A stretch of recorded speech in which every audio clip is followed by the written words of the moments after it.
Toy Fever, Chapter 16, Spirit Flyer Series, Book 2, The Toy Campaign, Chapter 16, Toy Fever. Barry Smedlow and the Cobra Club shoved their way past a group of baton twirlers. The boys were dressed in black pants and wore their black jackets with the picture on the back of a cobra ready to strike. I don't see why we have to be in the parade, Doug complained. I want to be ready when Happy Toys opens. We're the first in line, you dummy, Barry said. Can't you count to 7 yet? Are you sure she won't start without us? Doug asked. You heard her say she won't. Just 10 minutes ago, Barry said. Now, quit complaining and don't drop your end of the banner. I want to show...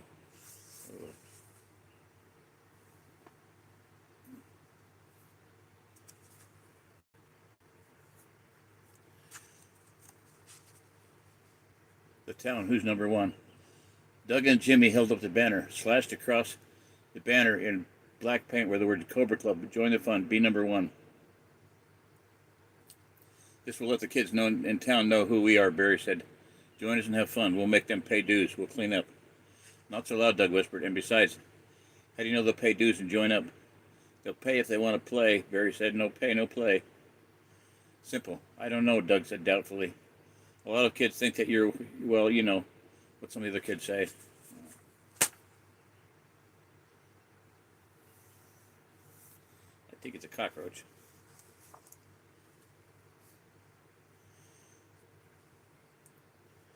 Roaches like light. Oh, yeah, it's going to my light back there. Okay, we're going to have to fix that. Where'd it go? I'll hang it over here so I can see what's going on. Still be able to see my book page. I'll turn it a little bit more.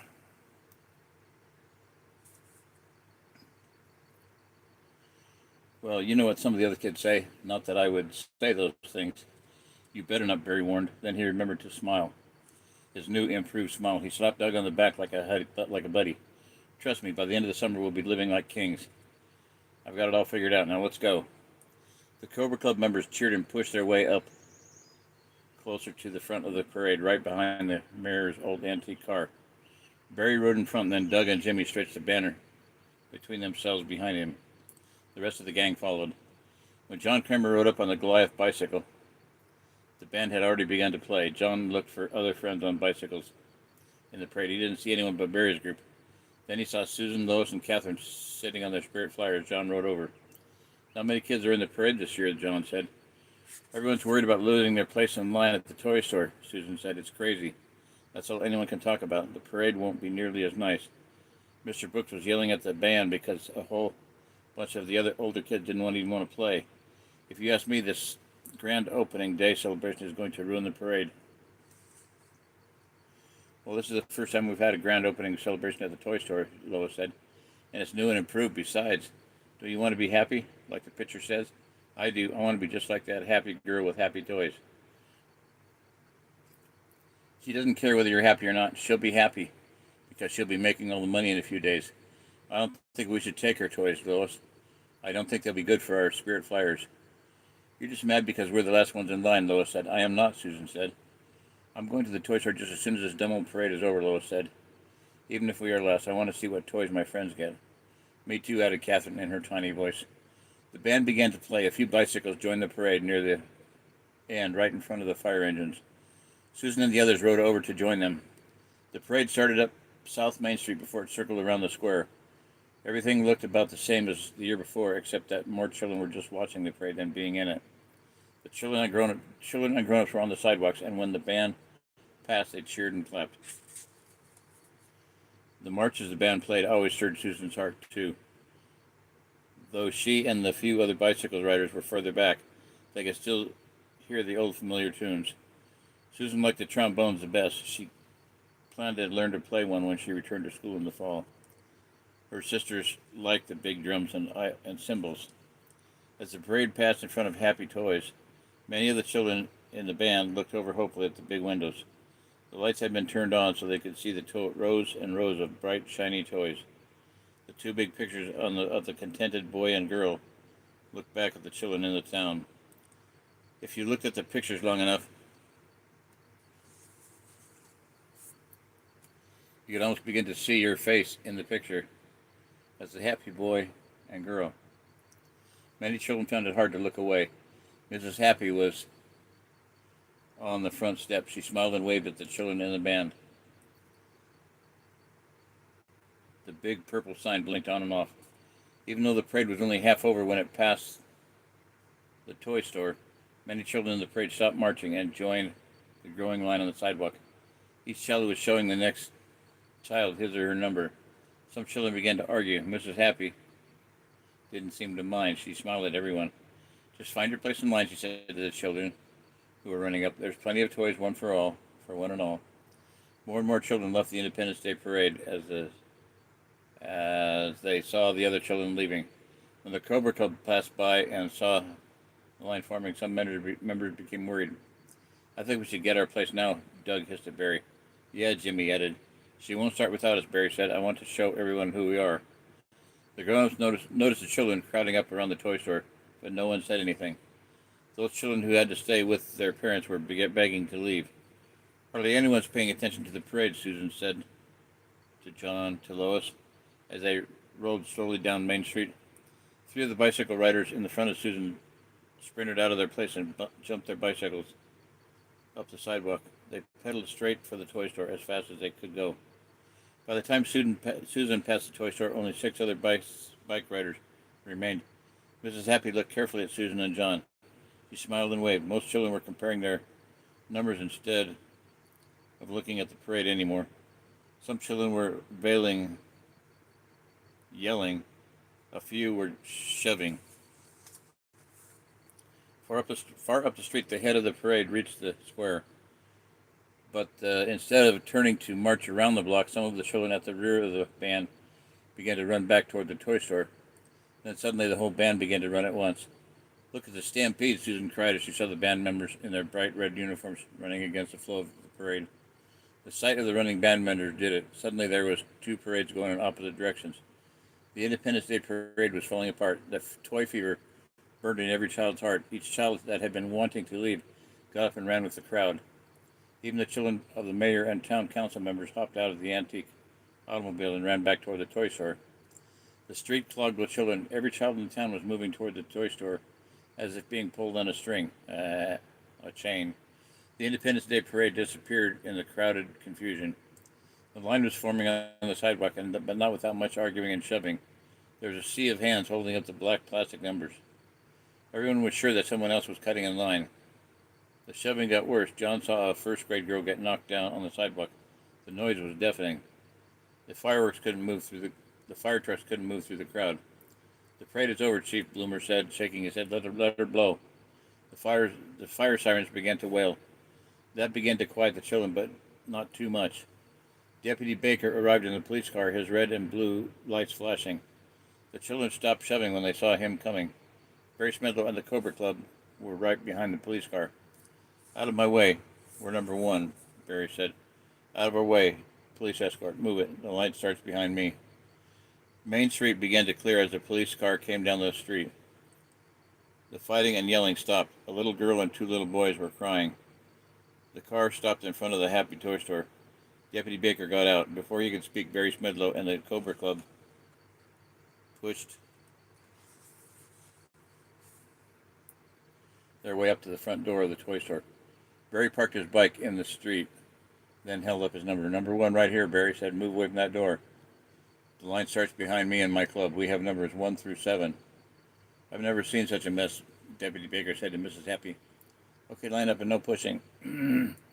Please let 10 children in at a time, officer, Mrs. Happy said to Deputy Baker. She smiled and went inside this toy store. Barry and the Cobra Club were right behind her, but she closed the door in their faces. Deputy Baker and several grown-ups tried to get the children to form a line. Mr. Smedlow stomped up to the deputy. Why isn't the situation under control, Mr. Smedlow demanded. We almost had a wreck with 4 trumpet players in my antique Ford Model T. I think some paint might have gotten chipped on that car. I'm holding the police department responsible. Oh, yeah. Why don't you give us a hand here? You're the school principal, Deputy Baker said, trying not to show his anger. With the sheriff gone, it's harder to keep order. Nobody expected a mess like this. I guess somebody around here has to take charge, Mr. Smedlow snorted. Here, you, boy, what's your number, 33? Can't you count? You're standing between 25 and 26. Get back where you belong. That's Don Wilburn and Martha Grimes, Deputy Baker said. Why don't you use their names? I'll show you the picture. It's just a mess of kids screaming, crying, or whatever. Nothing to see here. Move along. Nothing to see here. Move along.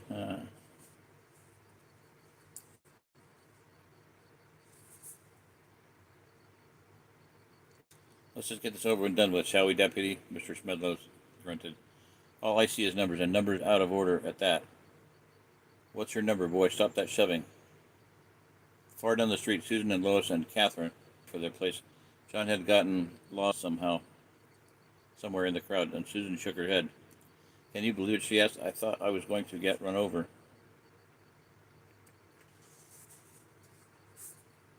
By those two big tuba players. Mary is even bigger with her tuba. Catherine said, nodding. I was riding along next to Cynthia, Lois said. And she knocked me and my spirit flyer right down on the sidewalk when all the kids were running. I just tried to get out of the way, Susan said. Someone bent her rear fender, I think. It was bent anyway, Catherine replied. What a mess. Poor Mr. Baker, Susan said. I bet he wishes Daddy were here to help. I wanted to watch, but I think we're going home to wait. Lois said, here comes John. John pushed his black bicycle out of the crowd and headed toward the town square. I was almost squashed, he said as he came up to the others. Oh, we're going home to wait, Catherine said. Are you coming, John? I've got other plans, John said, and I don't want General Bernice to see me. She messed me up yesterday, and she's not going to mess me up today. She'd have me washing the sidewalk with a toothbrush if she got the chance. We can come back after lunch, Lois said to Catherine and Susan. The line will have to gone down by then. I don't think any of us should go, urged Susan. I'm afraid there could be some danger. Well, you don't know what's going on in there, Lois said. Well, I know what I'm going to do, John said, hitting his leg with his fist. I'm getting my toys early, and I know just where to go. You aren't going back out to the dump, are you? Susan asked. As an answer, John turned the Goliath Cobra Deluxe around. Susan was right behind him. They were going fast by the time they sped down the alley behind the toy store. Neither one looked back at the long line of the children moving slowly into the store like a parade of puppets. The puppet parade. There you go. Hallelujah. Zeke, how you doing out there, Grandpa? Bouncing any grandkids on your lap lately? Gad X, how you doing, bud? Oh, man. I'm going to have me some salad and go to sleep. Good night. I got some sleepy stuff, so I got magnesium, I got cayenne pepper, I got 2 tinctures, herbal tinctures, passion flower and hops, and I got some tea, which I'm not going to take tonight because I'm already in bed. I forgot about it. Oh, well, no big deal. Need some hot water up here. And then melatonin and BHT 5, or 5-BHT.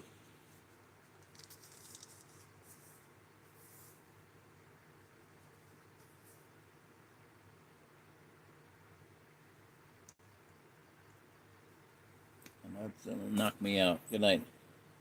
God bless you guys. 5-HT, yeah, 5-HTP. Yeah.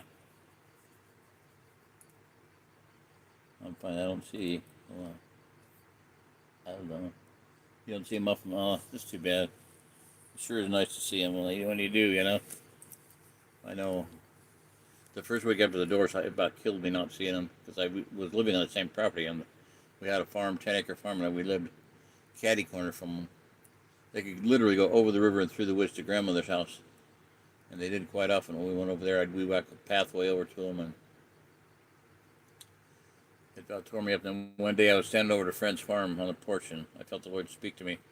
I'm distancing you from your family so that you can do the work I've given you to do. And that just gave me such peace, and I just said, I love you, I love you, I love you, and I never had another aching heart after that. It was just such a blessing. So anyway, all right, good night, guys.